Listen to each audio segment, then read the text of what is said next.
आजकल पूरी दुनिया में बस एक ही खबर सबसे ऊपर चल रही है, वह है ईरान और इज़राइल का युद्ध, जिसमें अभी तक अगर देखा जाए तो कई हज़ार जानें जा चुकी हैं। आगे और कितनी जानें जानी हैं और आगे का क्या रवैया होगा ईरान का और इज़राइल का, क्योंकि अभी हाल ही में ईरान ने 28 अक्टूबर को हिज़्बुल्लाह का जो चीफ़ कमांडर हसन नसरल्लाह था उसके बंकर पर हमला करके उसे मार गिराया।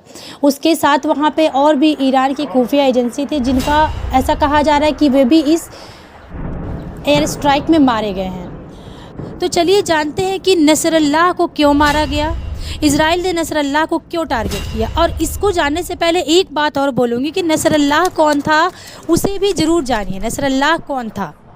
चलिए आगे की वीडियो में आगे बढ़ते हैं। अभी लेबनान में हुए पेजर अटैक, वाकी टाकी और सोलर पैनल में हुए धमाके से लोग बाहर भी नहीं आ पाए थे कि 28 सितंबर 2024 को इज़राइल डिफेंस फोर्स की तरफ से उनके सोशल मीडिया हैंडल एक्स पर एक बड़ा ही चौंकाने वाला ट्वीट आता है। क्या आता है कि हसन नसरुल्लाह अब दुनिया को आतंकित नहीं कर पाएगा, जिसके बाद तो ये खबर पूरे दुनिया के लिए एक ब्रेकिंग न्यूज़ बन गई। Has eliminated its most powerful target yet. Israel says longtime Hezbollah chief Hassan Nasrallah was killed in an airstrike in Beirut. That Hassan Nasrallah has been killed. दरअसल शुक्रवार की सुबह करीब 9:01 पर इज़राइल डिफेंस फोर्स लेबनान के Beirut के ऊपर एक बहुत ही बड़ा हवाई हमला करता है। यह हमला उस वक्त किया जाता है जब कमांडर हसन नसरुल्लाह अपने ग्रुप के साथ में, जिसमें ईरानी खुफिया एजेंसियां सब मिलके 60 फीट नीचे एक बंकर में इज़राइल के खिलाफ कार्रवाई की प्लानिंग की चर्चा कर रहे हैं।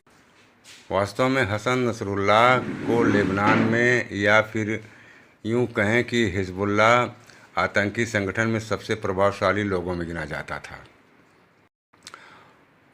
नसरुल्लाह का जन्म 31 अगस्त 1960 में एक गरीब शिया परिवार में हुआ था। बहुत ही गरीब परिवार से था वो। उनके परिवार के लोग ज़्यादा धार्मिक विचारधारा वाले नहीं थे, लेकिन नसरुल्लाह की रुचि शुरुआत से ही धर्म में थी। उसने अपनी शिक्षा टायर में और वाल्वेक के एक शिया मदरसे से कंप्लीट किया। तभी वह कुछ समय के लिए पहली बार अमल आंदोलन में शामिल हुआ।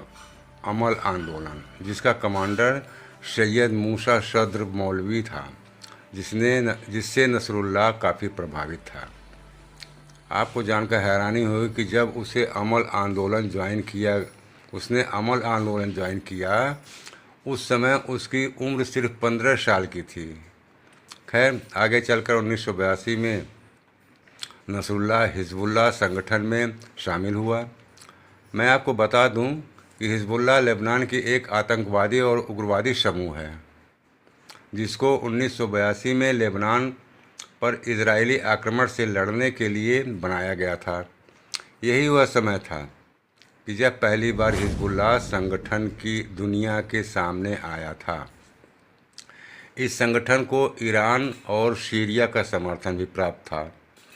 1992 में, याद होगा आपको, 1992 में हिज़्बुल्लाह कमांडर अब्बास अल मुसावी की हत्या के बाद नसरुल्लाह को हिज़्बुल्लाह का चीफ कमांडर चुना गया था।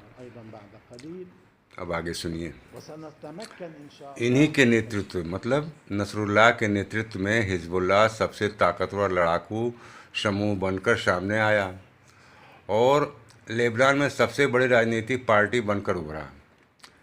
नसरुल्लाह के लीडरशिप के दौरान ही हिज़्बुल्लाह की लंबी दूरी के रॉकेट प्राप्त किए गए, जिससे वे उत्तरी इज़राइल में हमले कर सके। और सन 2000 में नसरुल्लाह ने अपने सबसे बड़े दुश्मन इज़राइल को दक्षिणी लेबनान से पीछे हटने को मजबूर कर दिया था।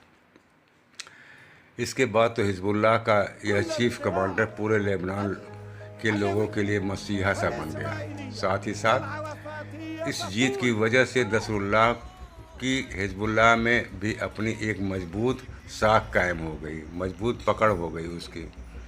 और तब से लेकर आज तक हिजबुल्लाह इजराइल के खिलाफ खतरनाक पैतरे आजमाता रहा। पिछले साल जब, याद होगा आप लोगों को कि पिछले साल जब हमास ने इजराइल पे हमला किया तो हिजबुल्लाह ने इसका खुलकर साथ दिया और लगातार हमले करता रहा। यहाँ इजराइल को यह बात समझ में आ गई थी कि हमास से बदला लेने के लिए उसे पहले हिजबुल्लाह को तोड़ना होगा, और तब से इजराइल की सबसे खतरनाक खुफिया एजेंसी मोसाद हिजबुल्लाह के लोगों को टारगेट करने लगी। फिर एक एक करके इजराइल ने नसरुल्लाह सहित उसके सभी लड़ाकों को मौत के घाट उतार दिया। अब इसको लेकर आपकी क्या राय है, हमें कमेंट सेक्शन के जरिए ज़रूर बताएं। अगर आपको हमारी वीडियो अच्छी लगी हो तो वीडियो को लाइक करें और अपने दोस्तों में शेयर करना मत भूलिए।